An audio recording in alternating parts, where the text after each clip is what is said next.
España, finales del siglo XV. El aire aún huele a hierro e incienso.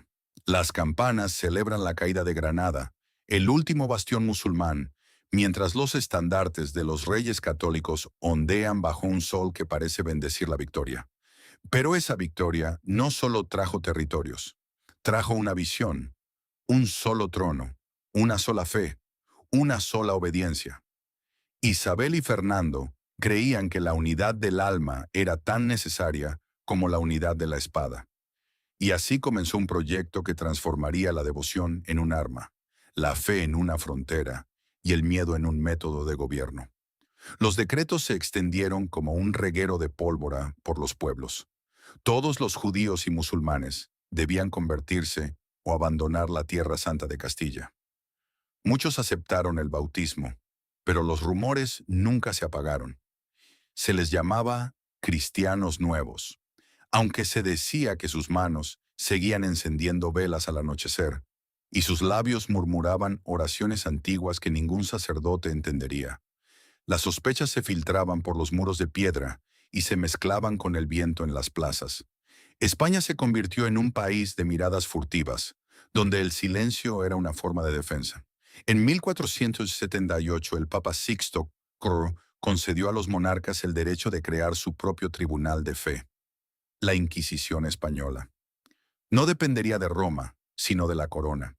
Un poder casi absoluto, envuelto en el manto de lo sagrado. En teoría, su misión era salvar almas. En la práctica, sería el laboratorio del miedo más sistemático de toda Europa. Nadie estaba a salvo. Cualquier palabra podía ser una prueba, cualquier gesto, una confesión. La frontera entre lo divino y lo político se disolvió. La cruz y la corona se fundieron en un solo símbolo. Las primeras prisiones inquisitoriales se construyeron en los húmedos sótanos de los conventos. Los gruesos muros sin ventanas guardaban ecos de oraciones convertidas en gritos. El Santo Oficio, como se le llamaba, se presentaba como el guardián de la pureza espiritual, pero sus métodos eran profundamente terrenales.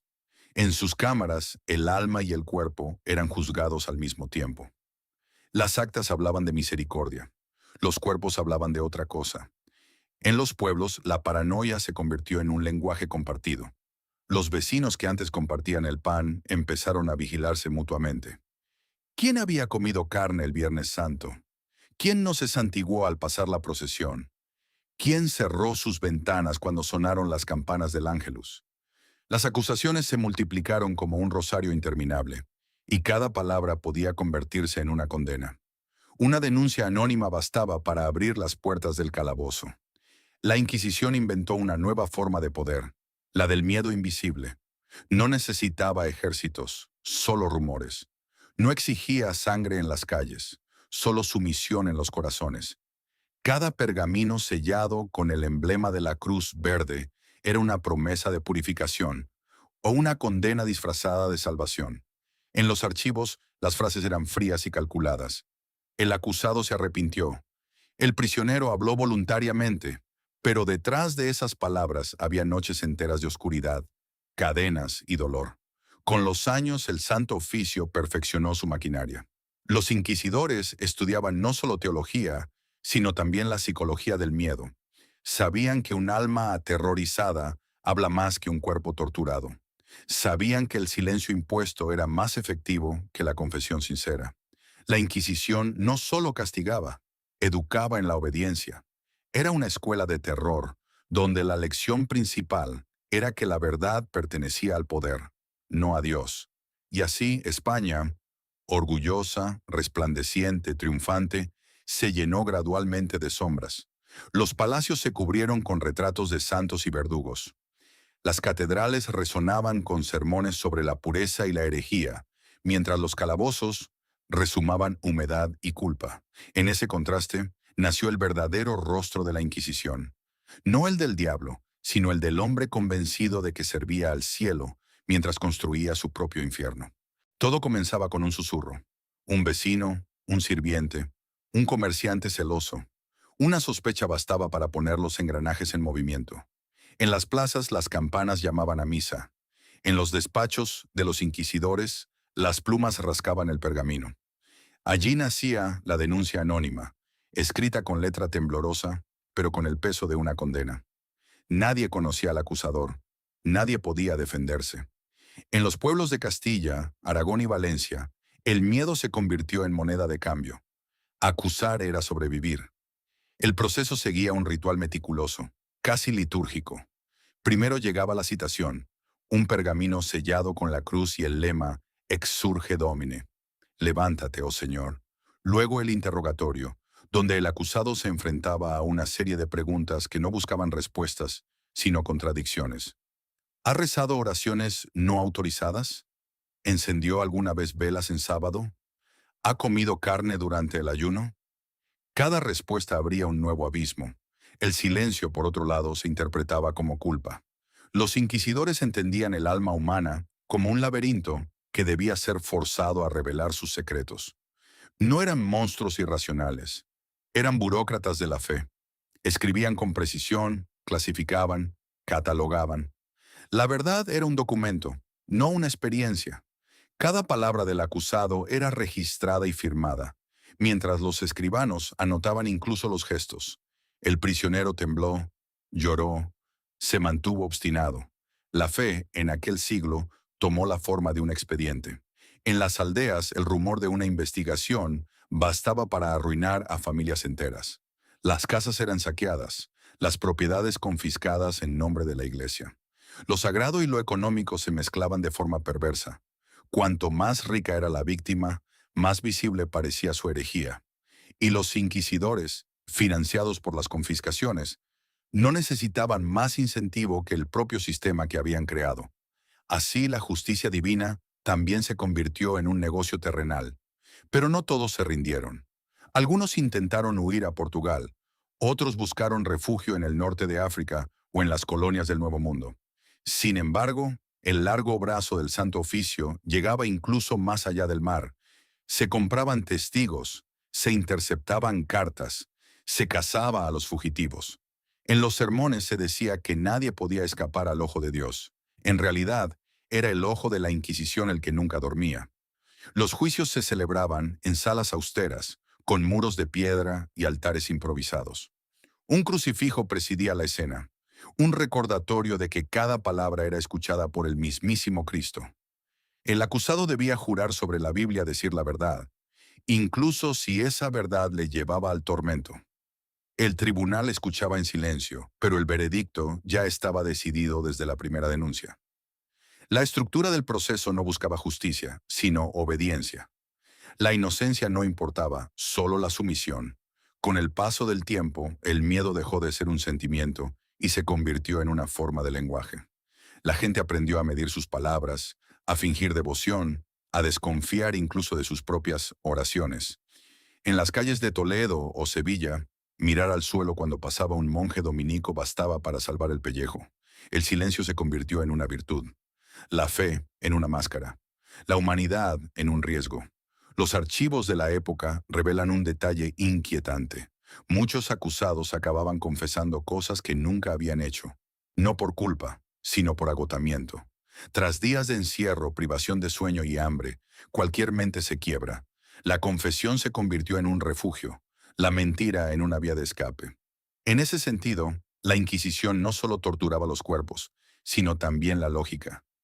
Redefinió la verdad hasta obligarla a obedecer. Si uno observa ese sistema hoy, se ve claramente. Era una máquina perfecta de control social.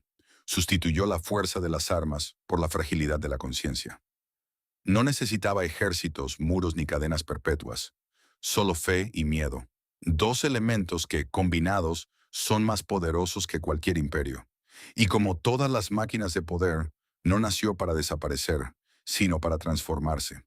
Porque la Inquisición no murió con sus verdugos, cambió de rostro, se disfrazó de moralidad, de ley, de ideología, y sigue viva allí donde la sospecha basta para condenar. El verdadero rostro del poder se mostraba en los sótanos, donde el aire era denso y el silencio solo se rompía por el chirrido del metal. Allí, bajo los conventos y los tribunales, el alma humana era sometida al examen más brutal. Entre las herramientas más utilizadas estaba la garrucha. Un método tan simple como devastador. El prisionero era atado con los brazos a la espalda, sus muñecas unidas por una cuerda que se izaba sobre una viga. Con un solo tirón, el cuerpo era levantado del suelo, los hombros se dislocaban, los músculos se desgarraban como tela vieja. A veces, para intensificar la tortura, se ataban pesos a los pies, haciendo de cada respiración una batalla entre la carne y la gravedad. Los cronistas describen que muchos de los que sobrevivieron a la garrucha nunca volvieron a levantar los brazos. Era una forma de marcar el cuerpo con el recuerdo del castigo. Los inquisidores lo consideraban un método misericordioso, porque rara vez mataba. La intención no era destruir, sino quebrar, hacer del dolor un lenguaje de obediencia. En las actas se podía leer: el acusado confesó tras la segunda izada. Dio gracias a Dios por poder hablar. En esa frase, aparentemente de misericordia, se escondía la lógica más perversa del Santo Oficio, que la tortura podía ser una forma de redención. Pero la garrucha no era la única prueba de resistencia. También existían las llamadas posiciones de sufrimiento o posturas de penitencia. Eran castigos sin hierro, sin fuego, pero no por ello menos crueles. El prisionero debía permanecer arrodillado sobre losas de piedra, con los brazos extendidos en cruz, sosteniendo un crucifijo o una piedra pesada. Cada minuto era una eternidad. El dolor empezaba en los músculos, pero terminaba en la mente. A otros se les obligaba a estar en cuclillas durante horas, hasta que las piernas temblaban, la espalda se arqueaba y el cuerpo entero suplicaba descanso. Si caían, el castigo volvía a empezar. La Inquisición entendía el valor simbólico de estas posturas. Reproducían en su propia lógica la pasión de Cristo. El sufrimiento no se presentaba como un castigo, sino como una imitación del Salvador. Al igual que Él cargó con la cruz, tú cargarás con tu culpa. En esa blasfema comparación residía uno de los mayores horrores del sistema: convertir el dolor en virtud, el tormento en un acto de fe. No solo se esperaba que el prisionero confesara, se esperaba que estuviera agradecido por la oportunidad de sufrir. Algunos testimonios conservados en los archivos de Valladolid y Zaragoza relatan que los inquisidores hablaban en un tono casi paternal mientras ajustaban las cuerdas. Les recordaban que la carne es débil, pero el alma es eterna, que el fuego del tormento purifica como el fuego del infierno, solo que aquí aún había esperanza. Era un teatro teológico, donde el verdugo interpretaba el papel del Salvador. El dolor se ofrecía como un sacramento, la confesión como una comunión. Y sin embargo, lo más terrible de la garrucha y las posturas no era el dolor físico, sino la espera. El sonido de la cuerda tensándose, el crujido de los huesos antes del primer tirón, la certeza de que el siguiente sería peor. Esa anticipación, esa tortura del tiempo, era la herramienta más refinada. En esos minutos de silencio absoluto, el alma quedaba completamente al desnudo. Era allí, no bajo el fuego, donde muchos cedían. Los inquisidores lo sabían. Por eso combinaban las sesiones con intervalos de oración. Se recitaban salmos entre los gritos. Se pedía a la Virgen que iluminara al pecador. A veces un fraile se arrodillaba junto al torturado y le susurraba: Dios está contigo, hijo mío, no te resistas más. La línea entre la fe y la locura se desdibujaba, y el prisionero colgado, dislocado, creía realmente que su sufrimiento tenía un propósito divino. En ese instante, la Inquisición lograba lo imposible: convertir la desesperación en obediencia. En los siglos XVI y XVII, la garrucha se hizo tan común que ya no causaba escándalo. Era una rutina, un paso más en el procedimiento. Toda la sociedad, desde el campesino hasta el noble, lo aceptaba como una parte natural de la justicia divina. El dolor, repetido y normalizado, perdió su carácter excepcional. Se convirtió en una costumbre. Y cuando el dolor se convierte en costumbre, la compasión muere. Hoy al mirar esas cuerdas envejecidas y las vigas que aún sobreviven en algunos museos de Toledo o Barcelona, uno puede imaginar el eco de esas voces. No solo los gritos de los torturados, sino también las oraciones de los inquisidores, convencidos de que servían a Dios. Quizás lo más aterrador no fuera el castigo, sino la fe con la que se aplicaba, porque nada es más peligroso que un verdugo que cree estar salvando almas. Imagina que estás en una celda de piedra, con las manos atadas, la luz parpadeando como un último consuelo. Frente a ti el inquisidor recita las acusaciones: herejía, blasfemia, prácticas ocultas. Lo niegas todo. Entonces asiente lentamente y ordena que traigan la toca. Es una palabra suave, casi inofensiva, pero detrás de ella se esconde uno de los tormentos más horribles de la historia. El prisionero era atado a un banco inclinado. Se le colocaba un paño áspero sobre el rostro, cubriendo la boca y la nariz. Luego, un ayudante introducía una pequeña cuña de madera entre los dientes para evitar que la boca se cerrara. Entonces comenzaba la ceremonia del agua. Se inclinaba un cántaro y el líquido descendía, poco a poco, sobre el paño.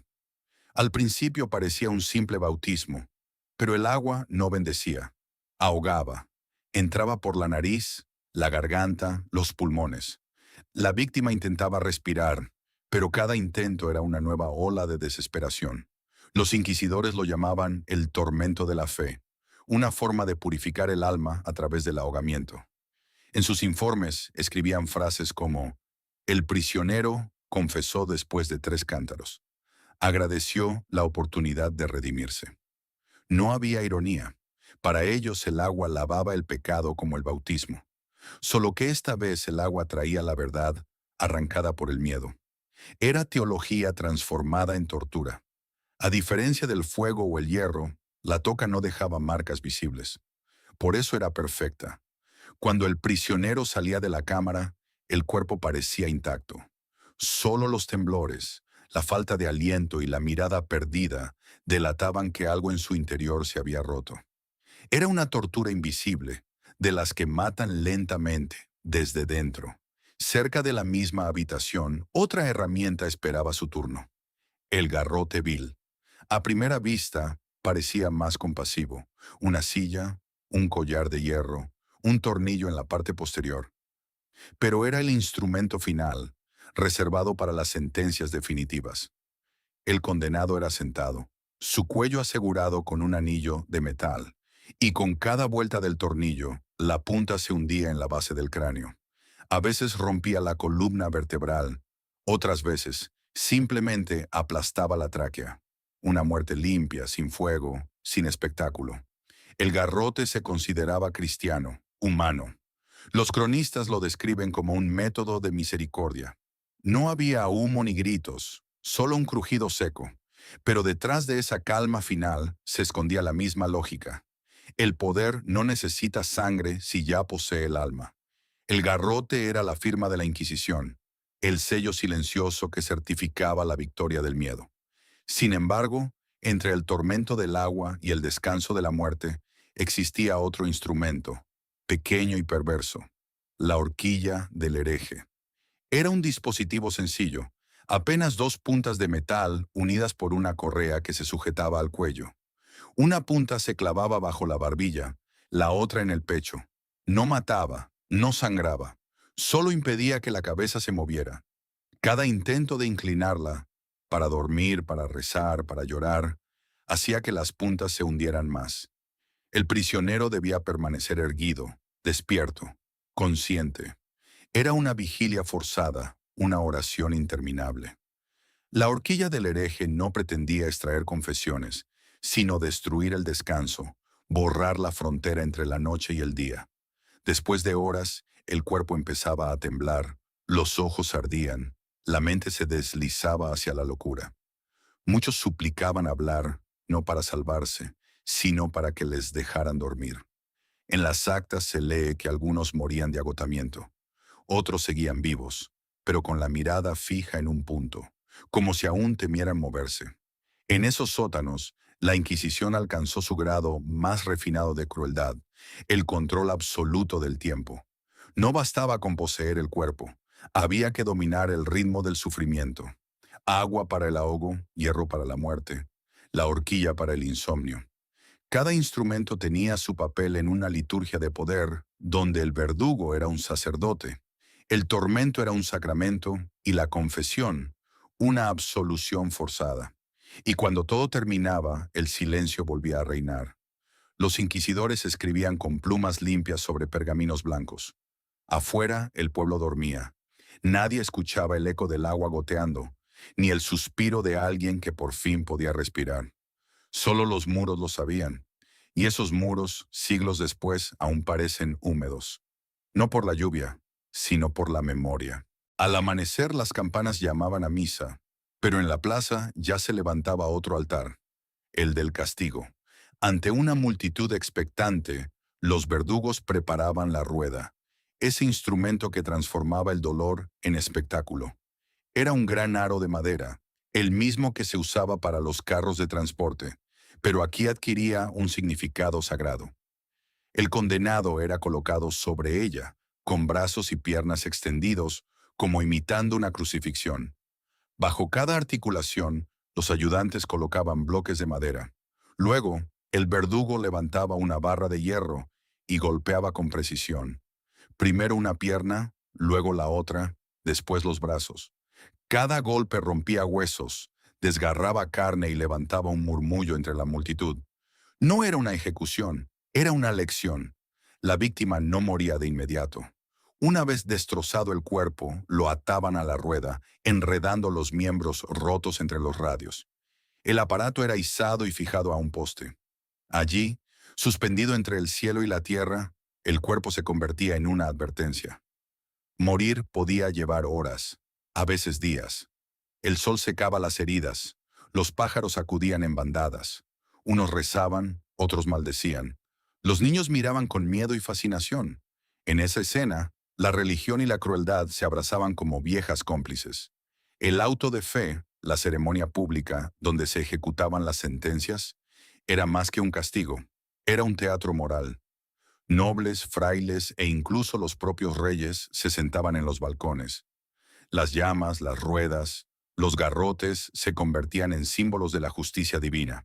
Y mientras el cuerpo se retorcía, el sermón recordaba al pueblo que el sufrimiento era el precio de la pureza.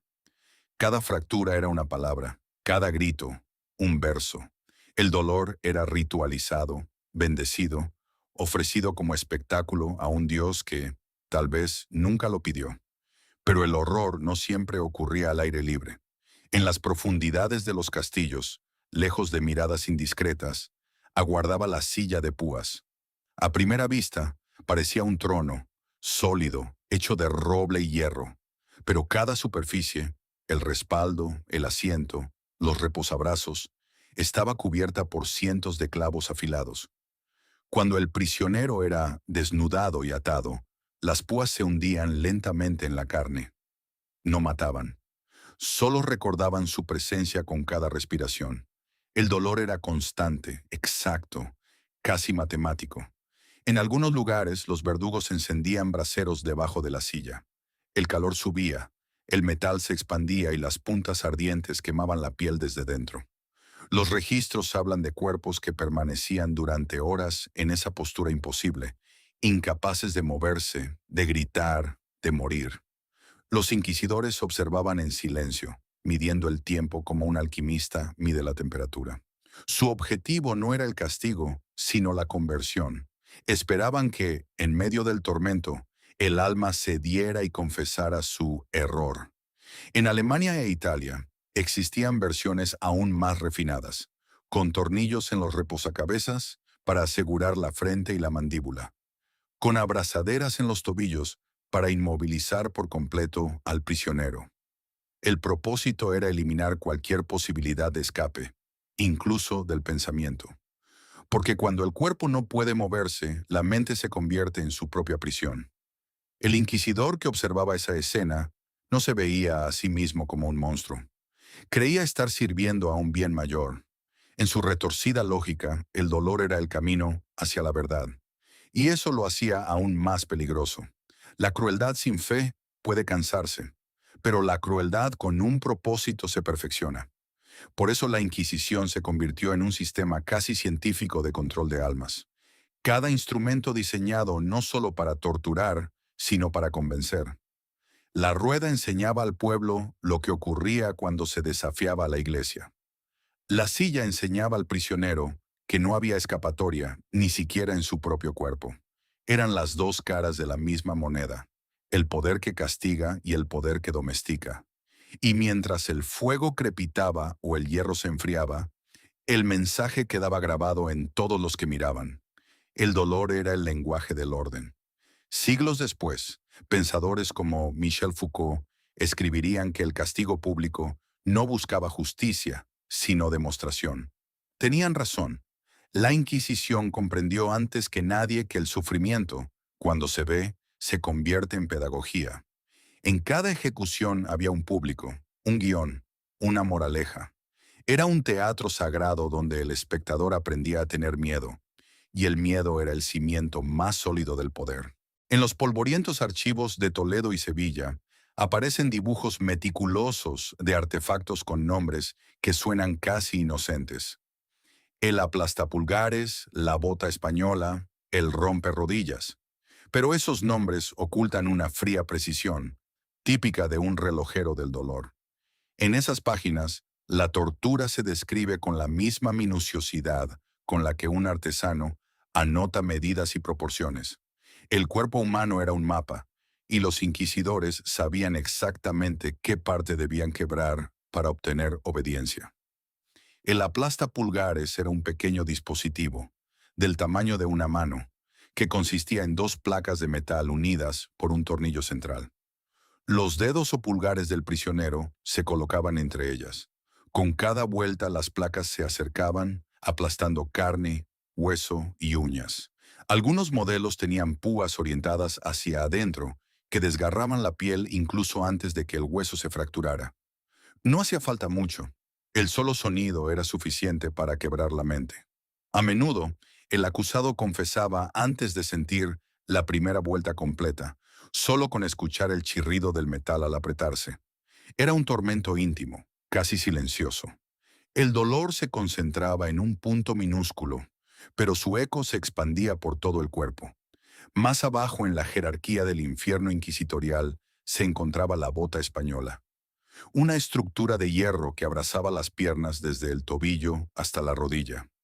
Una vez asegurada, los verdugos insertaban cuñas de madera o metal entre las placas y la piel, golpeándolas con un martillo. Cada golpe hundía la cuña un poco más, aplastando músculos, desgarrando nervios y destrozando los huesos de la tibia y el peroné. El ruido del martillo mezclado con los gritos formaba un ritmo macabro, un salmo de sufrimiento. En versiones más avanzadas, las cuñas fueron reemplazadas por tornillos que podían girarse lentamente, prolongando la agonía durante horas. Se decía que el romperrodillas estaba reservado para los obstinados, aquellos que seguían negándolo todo después de todo lo demás. Consistía en dos placas dentadas, forradas con púas internas. El verdugo colocaba una rodilla entre ellas y giraba un tornillo hasta que las púas penetraban la carne. Con cada vuelta, los huesos se hacían añicos, la rótula se convertía en polvo y los ligamentos se rompían como cuerdas rotas. Nadie que lo sufriera volvía a caminar jamás. Pero lo más perturbador era que rara vez mataba. El prisionero quedaba vivo, lisiado, convertido en su propia advertencia. El dolor no se extinguía, se instalaba. Aún más temido era el aplastacabezas, una estructura de metal con una base para la barbilla y una placa superior que descendía lentamente al girar un tornillo. Primero se fracturaba la mandíbula, luego los dientes, después los huesos faciales. Si el inquisidor continuaba, el propio cráneo comenzaba a comprimirse. Algunos dispositivos tenían púas en el interior de las placas para aumentar el tormento, de modo que incluso antes del colapso total, la piel ya sangraba por docenas de heridas punzantes. En los informes se anotaba con fría serenidad: el acusado confesó tras 3 vueltas de tuerca. Todos estos instrumentos compartían algo más que su brutalidad, una lógica precisa. No estaban hechos para matar, sino para mantener al condenado con vida el tiempo suficiente para producir una confesión. En esa perversión técnica residía el genio del terror inquisitorial. Los verdugos eran ingenieros del límite, calculando cuánto podía soportar un cuerpo sin morir. Era una ciencia del sufrimiento, donde el dolor se dosificaba como una medicina. Y mientras los cuerpos eran destruidos, las mentes se quebraban con igual eficacia. Porque en aquel sótano no buscaban la verdad, sino la rendición. El inquisidor no necesitaba pruebas ni testigos, solo necesitaba una voz que dijera sí. Y cuando el prisionero lo decía, con la lengua hinchada o los dientes rotos, el tribunal anotaba, el acusado habló libremente. Si uno observa esas máquinas en los museos de hoy, reluciendo bajo la luz artificial, parecen casi inofensivas. Pero lo que las hacía temibles no era el hierro, sino la intención. No fueron creadas por locos, sino por hombres convencidos de que el dolor podía servir a Dios. Y esa convicción, esa frialdad moral, es lo que hace de la Inquisición un espejo perturbador de la humanidad. Porque incluso ahora, siglos después, seguimos diseñando nuestras propias versiones del aplastapulgares. Leyes, juicios mediáticos, presiones invisibles. Ya no rompen huesos, pero sí doblegan voluntades. El hierro ha cambiado de forma, pero el propósito sigue siendo el mismo: subyugar en nombre de la verdad. Entre todos los tormentos, había una categoría reservada para un tipo de crimen que el Santo Oficio consideraba especialmente repugnante: la desobediencia del cuerpo. En los registros se agrupan bajo términos como impureza, lujuria, adulterio y brujería. Pero detrás de esas palabras aparentemente religiosas se escondía otra intención: el control absoluto del cuerpo humano, especialmente el cuerpo femenino, porque para la Inquisición el cuerpo era la puerta por la que entraba el pecado, y a través de la cual debía ser castigado. El instrumento más temido en esos casos era la araña española, también llamada el desgarrador de senos. Era una herramienta de hierro con garras curvas, a veces 4, a veces 6, que terminaban en puntas afiladas. Se calentaban al rojo vivo antes de clavarse en la carne. Las crónicas relatan que se utilizaban principalmente contra mujeres acusadas de brujería, adulterio o herejía sexual. El verdugo, con un tirón seco, arrancaba piel, músculo y, a veces, el seno entero. En teoría, no era un castigo letal. En la práctica, era una ejecución por desangramiento y humillación. Los inquisidores lo llamaban corrección moral. El simbolismo era perverso. El seno, asociado con la maternidad y la vida, se convertía en el lugar del castigo. La Inquisición destruía lo que representaba la creación, y lo hacía en nombre de la pureza. El dolor físico era solo una parte del ritual. La verdadera herida residía en la deshonra pública, en la mirada de los demás. Porque cada mutilación era también un mensaje: el cuerpo pertenece a la autoridad, no a quien lo habita. Junto a la araña existía otro instrumento más pequeño, pero igualmente infame: la pera del tormento o pera de la angustia. A primera vista, parecía una fruta de metal pulido, con gajos que se abrían al girar un tornillo. Se insertaba en la boca, el recto o la vagina, dependiendo del tipo de pecado. Luego, el verdugo giraba lentamente el mecanismo y las secciones se expandían, desgarrando desde el interior. Los registros mencionan que se utilizó en Francia, Alemania e Italia, aunque su fama se extendió por toda Europa. Fuera real o no, en todos los casos, la pera encarnaba la imaginación más oscura del castigo. Un dolor íntimo, invisible, dirigido al lugar donde la vergüenza y el placer se desdibujan. Otro de los dispositivos más humillantes era la cuna de Judas, un trípode alto coronado por una pirámide puntiaguda. El condenado era suspendido con cuerdas y descendido lentamente hasta que la punta penetraba su carne. El propio peso del cuerpo hacía el resto. Algunos inquisidores lo llamaban la balanza del alma, porque el prisionero debía mantener una tensión constante para evitar hundirse más. Las sesiones podían durar horas, incluso días. A veces se añadían pesos a las piernas para acelerar el descenso. Nadie salía de allí intacto. Pero lo peor no era la herida, sino la exposición, el cuerpo desnudo, suspendido, reducido a un objeto. Y si la cuna de Judas no era suficiente, aguardaba el caballo de madera, una viga afilada en forma de cuña, sobre la cual el acusado debía sentarse a horcajadas desnudo. Los verdugos ataban piedras a sus pies para aumentar la presión. La madera cortaba lentamente la piel, desgarrando los muslos y la entrepierna. El castigo podía prolongarse durante horas, incluso días. En algunos lugares se utilizaba contra soldados por indisciplina, en otros contra mujeres indecorosas. En todos los casos, el mensaje era el mismo. El sufrimiento purifica lo que el deseo corrompe. El Santo Oficio convirtió el sexo en un campo de batalla. La carne era una tentación que debía ser sometida, y el placer un enemigo de la fe. Así los tormentos sexuales no solo castigaban el pecado, sino que lo escenificaban. El inquisidor se transformaba en un sacerdote del pudor, el verdugo en un predicador, y el cuerpo humillado se convertía en un sermón. Muchos de estos métodos fueron descritos siglos después como exageraciones o incluso como invenciones. Pero aunque algunas formas hayan sido magnificadas por la leyenda, el principio detrás de ellas es innegable. La Inquisición utilizó el pudor como herramienta de control. Comprendió que la vergüenza puede doler tanto como el hierro, que la humillación, cuando se repite ante una multitud, deja cicatrices más profundas que cualquier herida. Y esa lógica, de una forma u otra, sobrevive. Hoy en día, ya no se calientan garras ni se levantan ruedas, pero seguimos castigando los cuerpos que no se ajustan a las normas. Seguimos juzgando con la misma mezcla de miedo y deseo. La historia de la araña, la pera y el caballo no pertenece solo al pasado.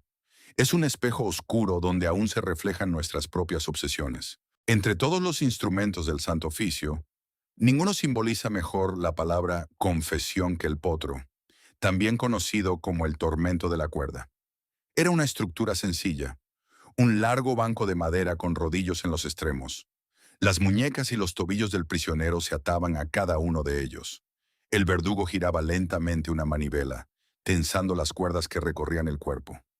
Los huesos se estiraban, los músculos se desgarraban y los tendones se rompían con un sonido que muchos testigos compararon con el de una rama seca al quebrarse. Cada vuelta era una pregunta, cada chasquido una respuesta. En los archivos de Valladolid hay un testimonio escrito por un escribano del siglo XVI. El acusado resistió 3 vueltas, pero en la cuarta pidió hablar. Dijo todo lo que sabía, y lo que no sabía lo inventó. Esa última frase, tal vez añadida con amargura o lucidez, resume el verdadero objetivo del potro. No buscaban la verdad, sino la sumisión. Lo importante no era lo que decía el condenado, sino que hablara. El dolor convertía la palabra en obediencia, y la obediencia era la verdadera fe. Algunos inquisidores añadían peso a los tobillos o golpeaban las cuerdas entre vuelta y vuelta para hacerlas vibrar y multiplicar el sufrimiento. Otros dejaban al acusado en tensión durante horas, para que el cuerpo colapsara lentamente. El potro se convirtió en un ritual de precisión, una coreografía de fuerza y fragilidad. Lo llamaban el instrumento de la verdad, como si la verdad necesitara de la carne para revelarse. Pero cuando el potro terminaba, la muerte no siempre le seguía. A veces la sentencia final era más lenta, la jaula colgante. Era una estructura de hierro forjado, del tamaño de un hombre, suspendida de una torre o un poste en el centro del pueblo. El condenado era encerrado en su interior, desnudo o apenas cubierto con harapos, sin comida, sin agua, sin refugio. De día, el sol los abrazaba. De noche, el frío los helaba. Los cuervos y las ratas hacían el resto. El cuerpo se convertía en un mensaje suspendido en el aire, una lección de teología visual. En los diarios de un viajero francés del siglo XVII se lee: en Sevilla vi una jaula con un hombre que aún respiraba. Tenía los ojos abiertos, pero ya no podía ver. Los niños jugaban cerca, las mujeres se santiguaban, los hombres pasaban en silencio. Era como si toda la ciudad respirara a través de su sufrimiento. La jaula no solo mataba, educaba, enseñaba a los vivos el precio de dudar. Y esa pedagogía del miedo fue quizás la obra más perdurable de la Inquisición. Los escribanos del tribunal lo registraban todo, cada sesión, cada golpe, cada palabra. Pero lo que más llama la atención al leer esos registros no es la crueldad física, sino el lenguaje. En sus frases, el horror se disfraza de piedad. El acusado se mostró dócil. El condenado confesó con lágrimas de arrepentimiento. El alma fue purificada. Palabras limpias para describir cuerpos destrozados. Era una gramática del dolor. Y esa gramática sobrevivió durante siglos, repitiéndose en otros juicios, en otras prisiones, en otras ideologías. Muchos historiadores modernos sostienen que parte de lo que hoy conocemos como instrumentos de tortura fueron exageraciones o mitos construidos por los enemigos de la Iglesia. Pero aunque algunas piezas hayan sido embellecidas por el tiempo, la intención de controlar a través del sufrimiento es un hecho incuestionable. La tortura inquisitorial no era solo un conjunto de herramientas, sino una mentalidad, la creencia de que la verdad se alcanza a través del miedo, de que la pureza se impone con dolor. El potro y la jaula eran su expresión perfecta. El primero destruía al individuo, la segunda lo convertía en un monumento. Uno extraía la confesión, la otra la exhibía. Juntos formaban un sistema de castigo y advertencia, un teatro moral donde el sufrimiento era la escenografía de la fe. Y como en todo teatro, había espectadores. La multitud que asistía a los autos de fe no era inocente. Participaban en el ritual con su mirada, porque mirar también es una forma de consentimiento. Siglos después, cuando los potros fueron desmantelados y las jaulas oxidadas cayeron al suelo, el eco de aquel espectáculo siguió vivo. En las prisiones modernas, en los interrogatorios secretos, en los regímenes que confunden la justicia con el control. La rueda, el tornillo y la cuerda ya no están, pero sus sombras siguen actuando. Los nombres cambiaron, no las intenciones. Así, en cada confesión extraída por presión, en cada verdad dictada por el miedo, el espíritu del potro resucita un poco. Porque el mayor legado de la Inquisición no son sus hierros, sino su lección, que la obediencia puede parecer una virtud, cuando en realidad es la forma más profunda de esclavitud. Cuando el polvo del tiempo cubrió los archivos del Santo Oficio, muchos pensaron que la Inquisición había muerto, que el fuego se había extinguido, que los gritos se habían disuelto en los muros de piedra. Pero su legado no desapareció, se filtró en la ley, en la política, en la fe. El siglo XVI la transformó en una institución, el XVII en una tradición, el XVIII en una deshonra, y el XIX la convirtió en un mito. Sin embargo, bajo todas esas capas, sigue latiendo el mismo principio. La idea de que el miedo puede mantener el orden. España emergió de aquella época dividida. En los púlpitos, los sacerdotes hablaban de redención. En los hogares, las familias seguían susurrando. Los descendientes de los condenados aprendieron a ocultar apellidos, a borrar los rastros de su pasado judío o musulmán. Ser un cristiano viejo era un escudo, pero también una cadena. Nadie podía probar su pureza, solo fingirla. Así nació toda una cultura de la sospecha, una vigilancia interior que sobrevivió mucho después de los últimos autos de fe. Los propios inquisidores dejaron un legado ambiguo. Algunos terminaron arrepentidos, otros fueron venerados como santos. En sus escritos, las oraciones se mezclan con manuales de tortura, las súplicas con medidas de cuerdas. Esa dualidad, el verdugo que reza, el creyente que destruye, es quizás el retrato más certero del alma humana cuando se rinde al poder ilimitado. No eran demonios, eran hombres convencidos de que estaban salvando almas. Y esa convicción, más que el fuego o el hierro, era la verdadera llama del infierno. Hoy en día, los museos de Europa exhiben sus instrumentos como reliquias del horror.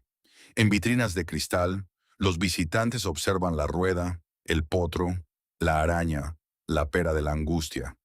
Algunos sienten repulsión, otros fascinación, pero pocos comprenden que no están mirando al pasado, sino a un espejo. Porque la Inquisición no fue solo una época, fue una forma de pensar. Y esa forma aún persiste en todas partes, donde la verdad se impone por la fuerza, donde se castiga la diferencia, donde el silencio vale más que la justicia. En las universidades y los libros de historia, se debate si todos esos dispositivos se utilizaron realmente tal como se describen. Hay debate sobre cifras, exageraciones, propaganda, pero el debate académico no cambia el hecho esencial. La Inquisición existió y también su método. Quizás el hierro fue menos frecuente, pero la humillación, la censura y el miedo fueron universales. El poder descubrió que no necesitaba el fuego si podía dominar la mente. En cierto modo, la Inquisición perfeccionó la tortura más perdurable, la del alma culpable. Durante siglos, generaciones crecieron con miedo a equivocarse, miedo a dudar, miedo a pensar diferente. Ese miedo, cultivado bajo el signo de la fe, sobrevivió a todos los reyes y papas. E incluso hoy, cuando se intenta imponer una única verdad, ya sea religiosa, política o moral, el eco de esa maquinaria vuelve a vibrar. Cierra los ojos e imagina entrar en una antigua sala del tribunal. Las antorchas ya no arden, pero el aire aún conserva su densidad. Las piedras frías parecen absorber el sonido de tus pasos. En un rincón, una cuerda cuelga del techo. En otro, una mesa con marcas profundas. No hay cuerpos, pero hay una presencia. Si escuchas con atención, casi puedes oír un murmullo.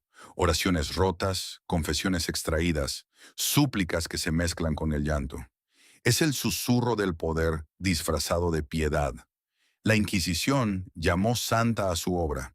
Afirmaba defender la pureza, proteger la fe.